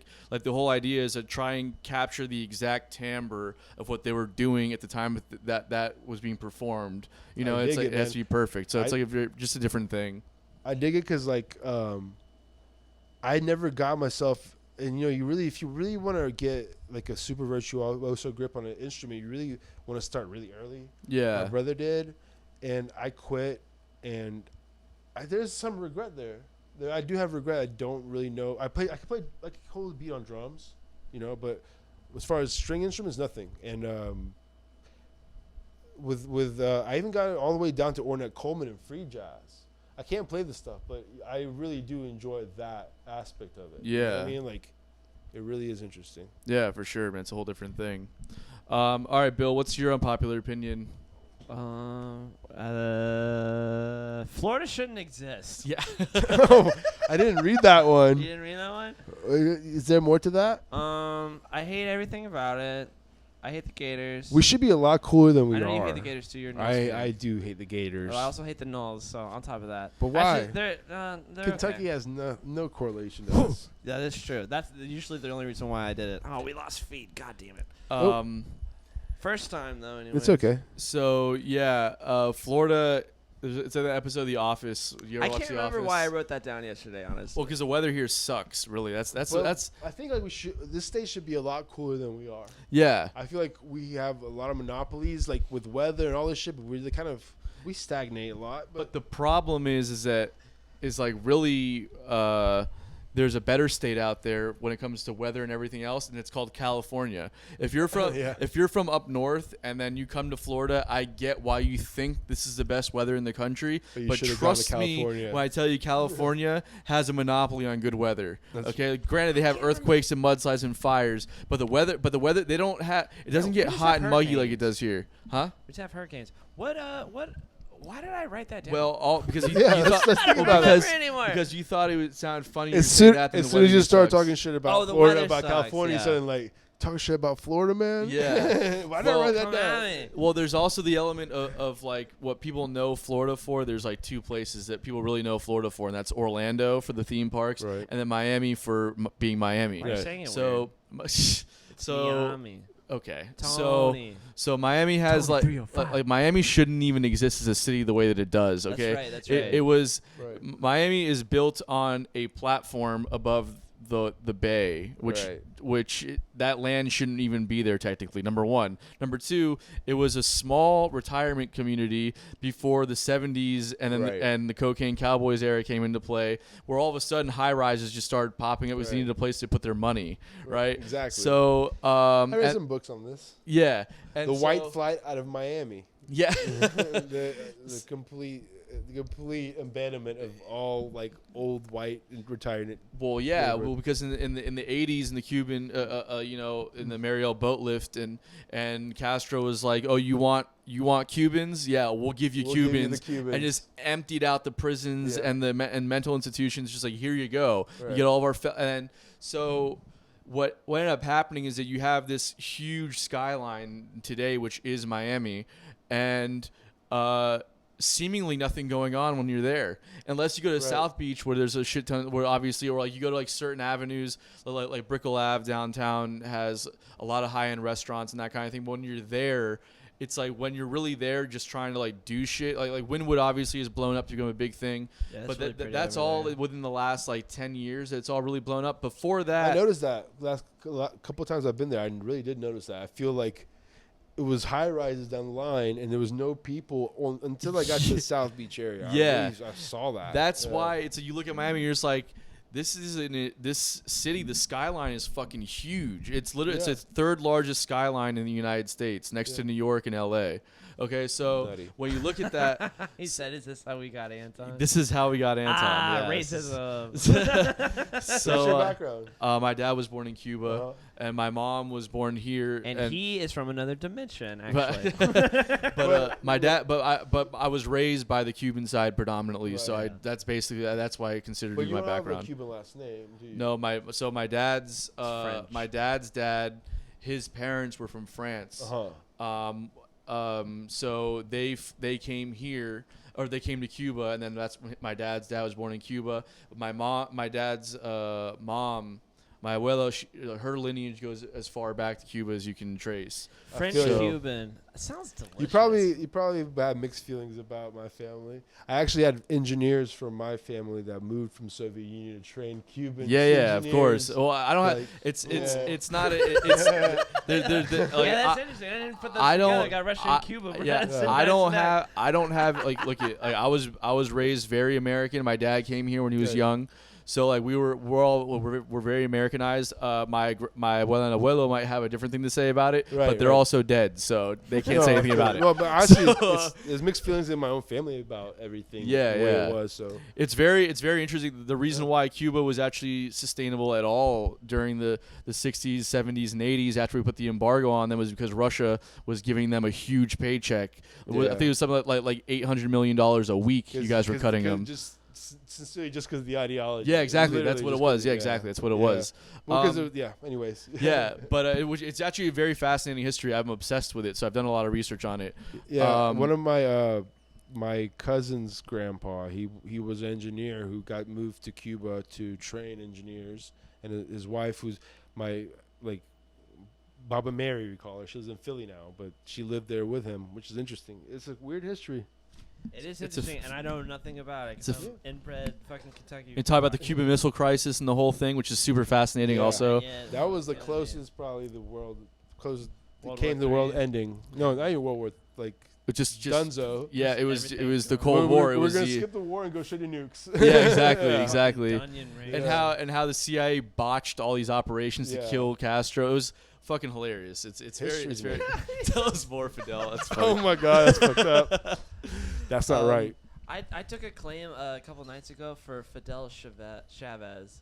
Oh, you couldn't ask for a worse name to be at my job. Their first name was Fidel, last name was Chavez. You couldn't ask for amazing, bro. You couldn't ask for a worse name to have in America, right? Vladimir, maybe. Yeah. That's looking good. Yeah. No, but it is a comic. Like Vladimir is it's a name that people just like. It means Jonathan, right? It mean. That's it. Sorry, we gotta wrap this up quick because we're out of. We're good. Life. We're fine. No, it's okay. I'll switch the capture device to the laptop, and it'll be an interesting. Real quick. Sorry. Go ahead. Good. Vladimir. I think it actually means to rule the world in Russian, which is why so many Vladimirs are megalomaniacs. Like Like your president? Yeah, Your prime minister? pretty much. Scumbag, but All right, here we go. We have a third unpopular opinion. This is Foo the Fighters are backup better game. than Nirvana. oh yeah. Let's just repeat that slowly. The third unpopular opinion is the Foo Fighters are better than Nirvana. The Foo Fighters are not. We kind better of than spoke about Nirvana. this a little bit before. Yeah. I can't concede, and I'll never concede to that being the case. And it's not the case, and it's just not true. It's not true. But I will say What the that fuck? there was a level of structure that is present in Foo Fighters that is more Polished. polished to the ear for most people. Though, 'Cause they're again, better. going back to Nirvana, that they broke a mold and killed cock rock, which is, you got to give them that. They killed 80s hair bands. You got to give them some credit. I like. Oh, I like Van Nirvana. Halen. You like him in a novelty kind of way. Admit Yeah, that's true. Yeah, I exactly. don't want it 100% all the time. But- that kind of did suck. it. Yeah, I but like Nirvana a lot. I just think that Foo Fighters is better. I don't think that at all. they're more harmonic. They're just I'll yeah. do- Their that's songs not are better. They're more harmonic. They're more melodic. yeah. They're more, better. Nirvana, They're more Nirvana and polished. Kurt They sound Cobain, better. Which Dave Grohl is in Nirvana. Keep in mind. But Nirvana. So they are more timeless. They're the most time. They're so timeless. It's- They're it's- up there with it- Hendrix, dude. It's still I- punk to me too. I- They're still punk at down. I don't at think the there's bo- I don't think there's anything timeless about Nirvana though. They're very you listen to like, oh, this is early 90s grunge. It's very They it's very of the started time. early 90s It's grunge. very- They started the That's whole thing. no, they didn't. They were one of the first bands to come out of that scene, but they didn't start the whole Dave thing. Grohl wouldn't even say the Foo Fighters are better. I think there's. I think you're undershooting a little bit. I think there's a DIY factor that comes from that sound that completely was sprung from that, where people felt like they don't have to do as much to perform live. They can come on and like That's be very more true. bare They bones didn't have to with do a it. lot. They didn't have to do a lot. I'll tell you that much.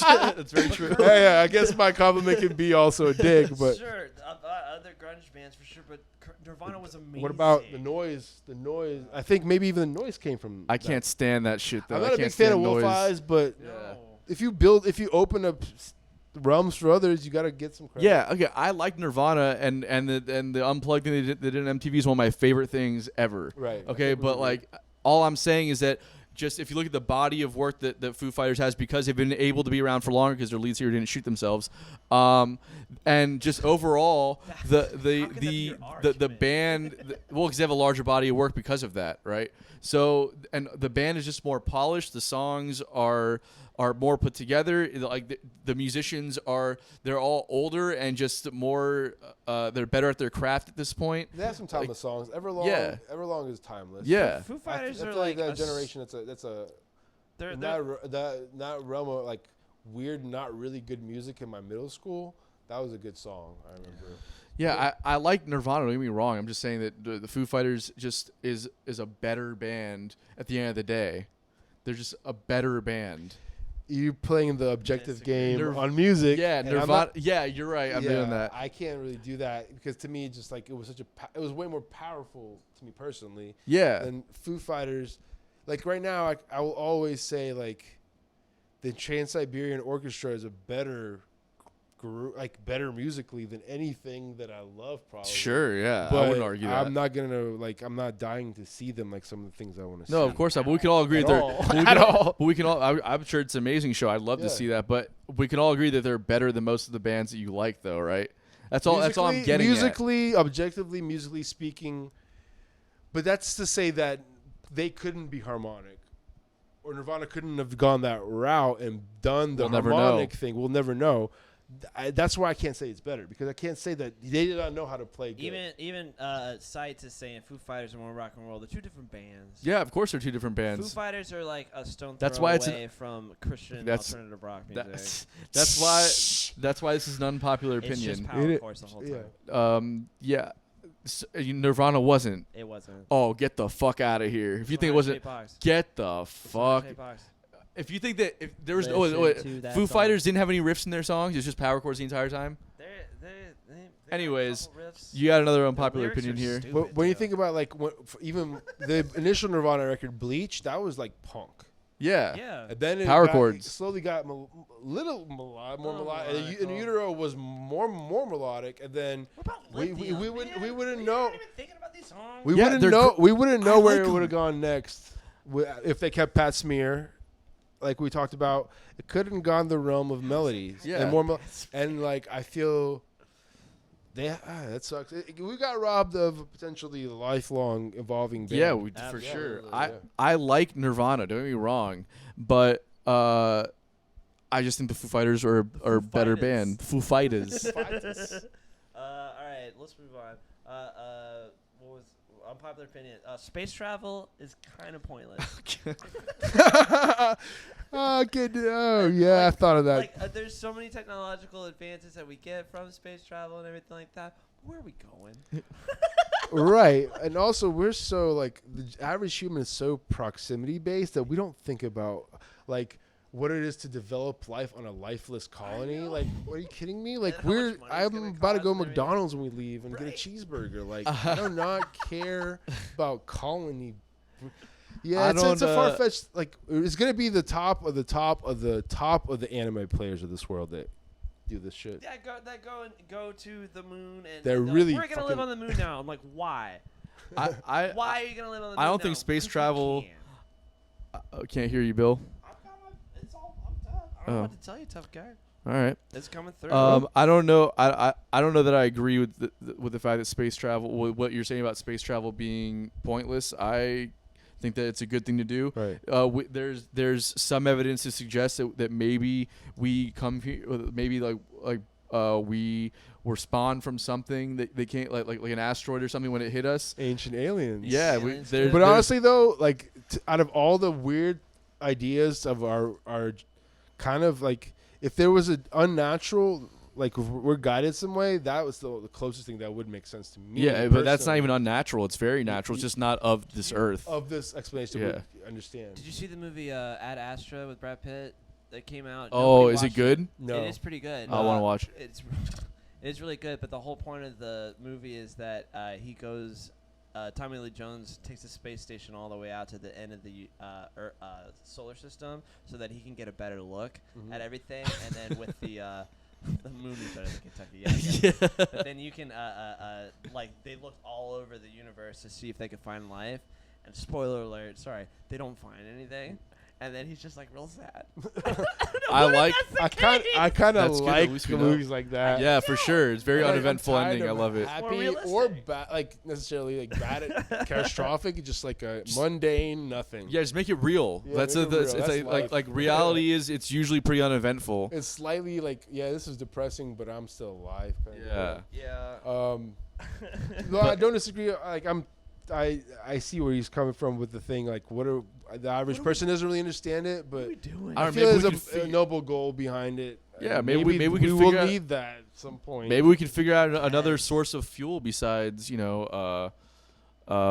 oil. That's Did you not watch killing Space our Force? Of culture. course, yes. That's and then, exactly. Yeah, what I he said, love that. space fuel with them pumping in the moon. That's what I Yeah. thought when you said that shit. And then I'm trying to I watched socialize the this. space launch where America sent 2 guys up to the moon and then to the ISS, and they're like, "It's the first time that we're doing this." I'm like, "Oh man, this is amazing!" Almost like teared up a little bit watching, and then I'm just like, "Why are we doing this again?" on a level that's completely separate from actual space travel, I think that's the basis of the world not coming to an end. As long as America and Russia keep a space station and keep that partial, I think there's a lot of bullshit that is meant for the TV for us to think everybody's beefing all the time. Oh, totally. And there's a lot more bigger goals that people are doing together, and I learned this a long time ago. Like the ticker on the CNN would be like, Russia and America have sanctions against each other because they don't agree on this, and then 5 seconds later, Russia and America have agreed upon the way they're going to treat Iran together, and we're going to be. It's like certain things are complete, like we hate each other on, and certain things we work together on, and the space station is one of the things where I feel it's kind of a good thing because I think it's going to keep a partnership Yeah. of some sort going. Yeah. Well, kind of like the space. The space exploration thing kind of puts us all on the same playing field because it's uncharted territory for all of us. Right. So it's like if we can kind of unify. Yeah, I get it. Like unifies the world and everything like that. Right. And Yeah, that's so pretty cool, so it's a but good thing, and you're wrong about it being pointless. Anyways, what's the next unpopular opinion? It's kind of pointless, is what I wrote. Yeah, kind of And fun. Vlad, you can do the last one. At the Last very one end. was I actually don't even agree with that, so I'm not gonna say it. Go for it. every movie remake sucks. Now, I haven't read it until just now because I really didn't go through the whole list. But now that I think about it, I'm gonna try to think of one that doesn't. A movie. Yeah, if you can think of one movie. Yeah, remake can that you isn't think of one that awful. doesn't suck? Because I'm not big on remakes. I have not really. That's not really an unpopular opinion, is it? It's not like. Why do they keep making them? Well, a remake sucks. Like a sequel can be okay. Yeah. Yeah, sequels are it's gonna be good for You sure. big Star Wars guy? No, Oh, okay. Well, I'm not. Just the I acting can be sucks. honest. I'm not. But I don't. My wife's really big into it. And Star Megan Wars does. Yeah, she Yeah. likes to watch it. I'm a big fan of Star Wars in general, but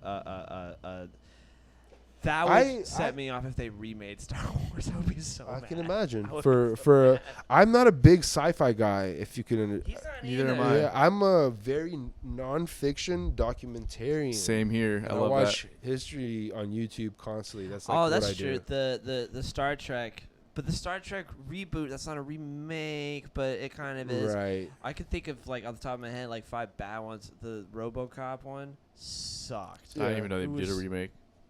Have you ever seen RoboCop before? Yeah, I didn't know they did a remake That of was a it. classic. With Colin Farrell. God. What's the one? Total Recall. They did a Total Recall remake Well, cash without grabs. Arnold Schwarzenegger in it. Like, what are you thinking? I don't even understand like why they do it. I Like, don't know either. I guess they think from prior success is an automatic win, but And then all these Disney live action remakes, they suck. I thought I was very upset with the Aladdin one because yeah, that wasn't great. I saw that. I was expecting them to do what they kind of did with Batman, which was going to be like a darker, more realistic version of what it was. And I went in, think that. and that I would have been great to do during this time. well, I thought it would have I thought it would have been a cool thing to try and do, and I went in there with that expectation, and it was just basically a word for word remake of the cartoon. And Yeah. this is fucking stupid. Yeah. Why'd you do this? My wife was dying to see it, so we went, and it's so unmemorable. Yeah, I don't exactly. really remember much of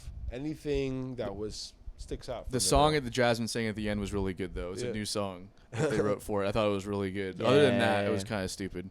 I'm trying to think of an unpopular opinion that I have. Oh yeah, I'm so sorry. We should have told you Probably have that's a what we do. lot. I mean, We all thought we had a lot until we had to sit down and write these, and we're like, wait, Yeah. what is unpopular? You we can think put it about? on the spike. well, maybe we can stick in the realm of entertainment, like the fact that I'm not into like fiction. I'm not into fiction. Yeah, sci-fi sucks. Basically, is what he's trying to say. Oh, Like I don't know how to explain. man. Like I can be hours into watching the most like I like documentaries too. monotone voice explain me like proto ancestry of this nation, and I'd be like, oh, and then I like watch something like, and I like, What's my brain doesn't even compute. I just stop listening to it. Yeah, It's same German here. guy's name? Werner Herzog. What's his name? Well, there's a Herzog. There's a Werner Herzog. von Braun, the No, Herzog, rocket Herzog. scientist. No. The documentarian Herzog. I love him. He's my Okay, yeah. favorite. True. But I watch documentaries, but I also like sci-fi. The sci-fi's my Yeah, favorite. you don't have to dislike the other one to like the other Right. one. It's just a matter like some people don't find the fictional stuff as interesting. You know- I'm one of those people. You know when I like sci-fi? Mystery Theater 3000. Mystery Science That's Theater, like when it goes to that screen of comedy for me. Like then I enjoy it. that That's is. funny that's because funny. where I actually like it kind of. But yeah, I like. Not a Star Wars guy, not a Star Trek guy. No, my About brother aliens, man. Leo Yeah, literally watches Star Trek all the time. I would Old- too. It runs through the old seasons and stuff. that And like sounds amazing. those, I can't keep up with the story, and I don't know what it like. Never really Doesn't grasped interest me. you. I feel you. To each their own. I'm Right. a daydreamer. Well, You're a little bit more down to earth. on that note, Yeah, I'm a brute. You're on that note, thank you guys so much for tuning in, and thanks for Vlad for being here with us today. Thanks for having me, man. It was fun. Make sure you check him out on all the social media outlets and us as well. Side Hustle, and all of them are right there at the corner. You of want to the- do any shout outs before you go? Sure. Let's just not a shout out, but I just want to tell everybody the bars are back open. We're all going to be playing around town again a lot more, and come on out and support us. And cheers to that. for sure. Yep. All right. Thanks a lot, guys, for tuning in again. We'll see you at the same time next week. Adios, muchachos.